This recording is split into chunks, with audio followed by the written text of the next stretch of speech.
peeked into the book her sister was reading, but it had no pictures or conversations in it. And what is the use of a book, thought Alice, without pictures or conversation? Alice started to her feet, for it flashed across her mind that she had never before seen a rabbit with either a waistcoat pocket or a watch to take out of it. And burning with curiosity, she ran across the field after it, and fortunately was just in time to see it pop down a large rabbit hole under the hedge. The rabbit hole went straight on like a tunnel for some way, and then dipped suddenly down, so suddenly that Alice had not a moment to think about stopping herself before she found herself falling down a very deep well.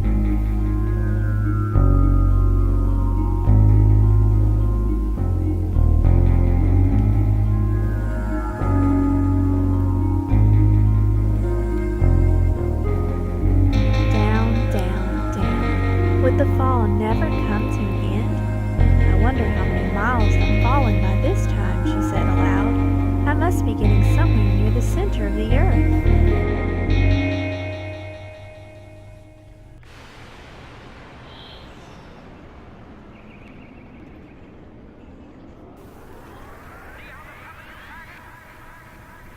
There were doors all round the hall, but they were all locked.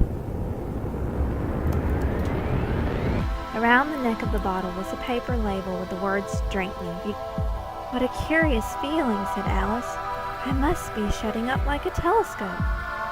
And so it was indeed. She was now only 10 inches high. Poor Alice! When she got to the door, she found she had forgotten the little gold key. And when she went back to the table for it, she found she could not possibly reach it.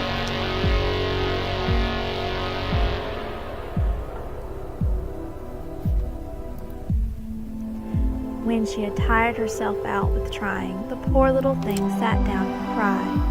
Come, there's no use in crying like that, said Alice to herself rather sharply. Soon her eye fell on a little glass box that was lying under the table. She opened it and found in it a very small cake, on which the words, "Eat me," were beautifully marked in currants. Well, I'll eat it, said Alice.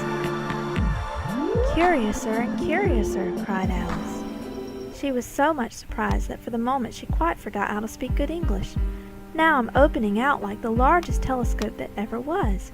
Goodbye, feet! Just then her head struck against the roof of the hall. In fact, she was now more than 9 feet high, and she at once took up the little golden key and hurried off to the garden door. Poor Alice! It was as much as she could do, lying down on one side to look through into the garden with one eye, but to get through was more hopeless than ever. She sat down and began to cry again.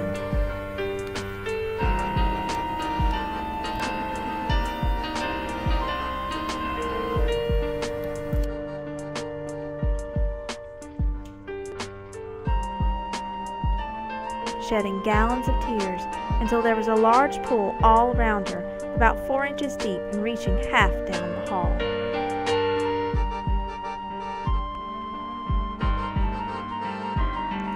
I must be growing small again. Splash! She was up to her chin in salt water. I wish I hadn't cried so much, said Alice.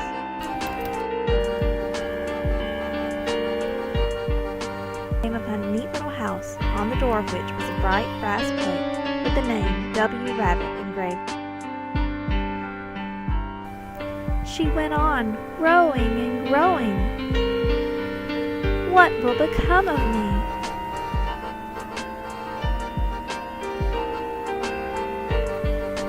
She was a little startled by seeing the Cheshire cat sitting on a bough of a tree a few yards off. The cat only grinned when it saw Alice. It looked good-natured, she thought. Still, it had very long claws and great many teeth. We're all mad here. I'm mad. You're mad. How do you know I'm mad? Said Alice. You must be, said the cat, or you wouldn't have come here.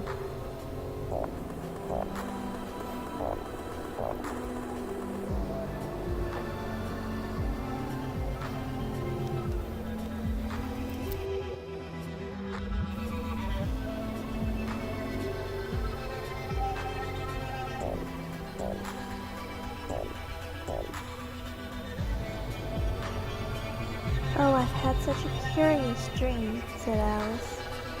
What a wonderful dream it had been.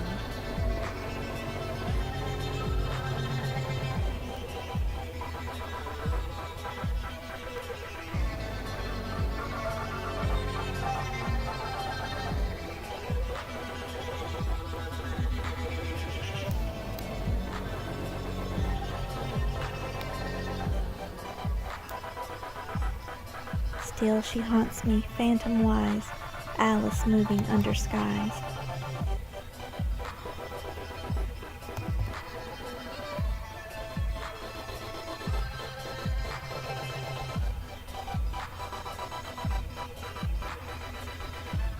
In a wonderland they lie, dreaming as the days go by.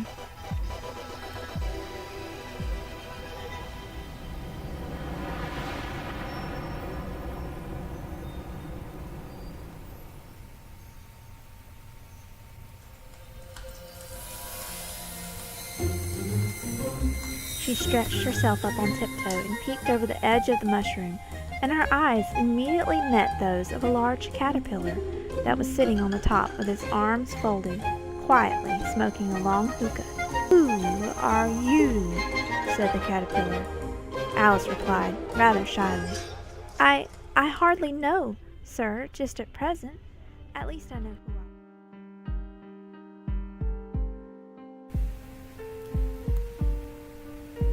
"Would you tell me, please, which way I ought to go from here?" "In that direction," the cat said, waving its right paw around, "lives a hatter. And in that direction," waving the other paw, "lives a March hare.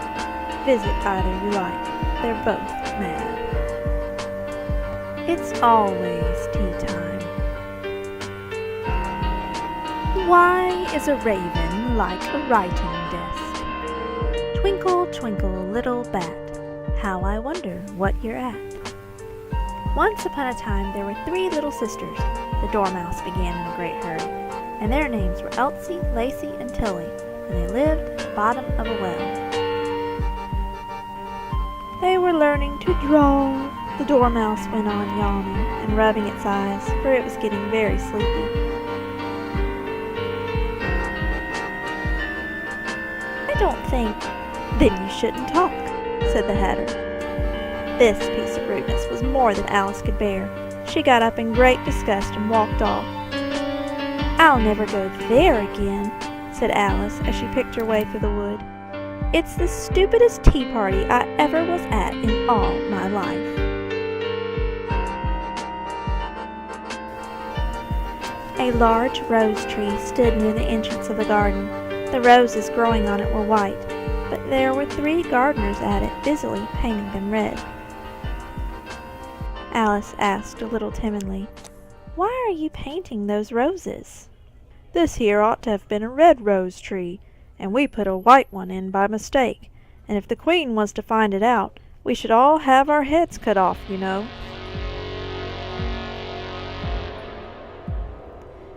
The Queen of Hearts, she made some tarts, all on a summer day. The Knave of Hearts, he stole those tarts and took them quite away. "Hold your tongue," said the Queen, turning purple. "I won't," said Alice. "Off with her head!" the Queen shouted at the top of her voice.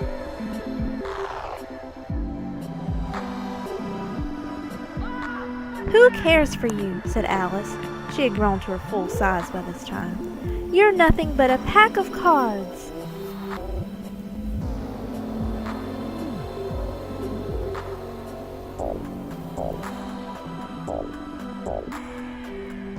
"Oh, I've had such a curious dream," said Alice. What a wonderful dream it had been.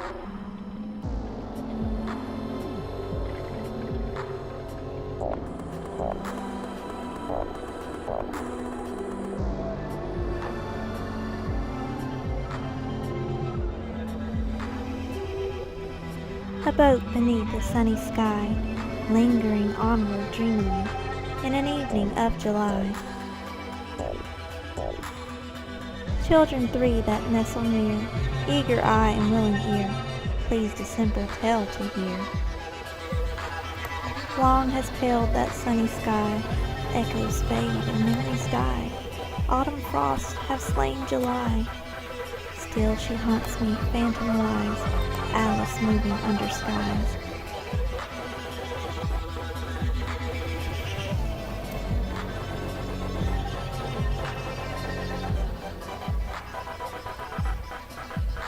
Never seen by waking eye.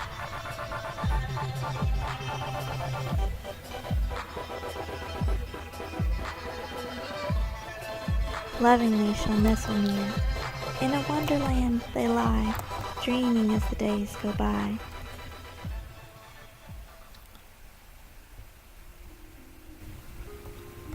Dreaming as the summers die, ever drifting down the stream, lingering in the golden gleam. Life, what is it but a dream?